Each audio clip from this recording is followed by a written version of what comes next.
whining forever. What's going on, everybody? We are back with another chapter review.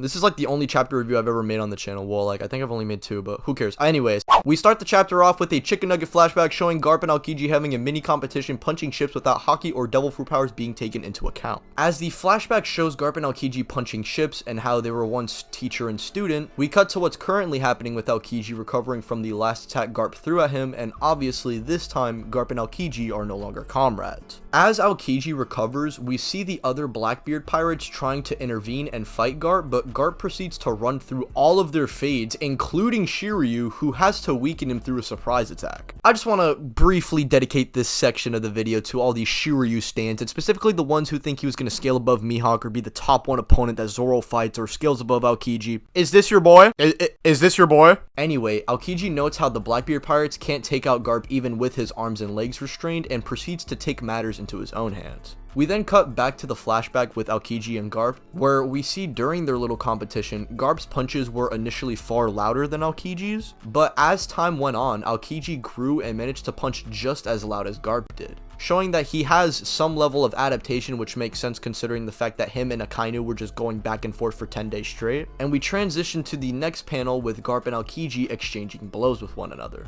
Although Garp was definitely in there, ultimately he was defeated and overwhelmed by the Blackbeard pirates, and he is seemingly about to be exterminated. If there's one thing that we can learn from this chapter, it's that in order to beat a goat, you have to jump him. Seriously though, not only did this chapter further solidify my Garp agenda, but we see in the chapter he has a similar ranking to them when it comes to crowns, and Aokiji, even with his devil fruit and having time to recover, couldn't even fully overpower a weakened Garp who folded the other members that assisted Aokiji in the first place. So Admiral fans are still low-key kind of in the mud. However, Garp fans, yeah, I'm flexing with y'all. In all seriousness though, ladies and gentlemen, I thoroughly enjoyed this chapter. I mean, getting to see the little flashback moment between Garp and Aokiji was definitely needed for me to, you know, somewhat acknowledge their relationship more, because we do know that they've had a relationship in the manga before this, but we just never really got scenes between these two. So finally seeing a scene between them, and I actually like it after a month of no One Piece, honestly, pretty worth it to me.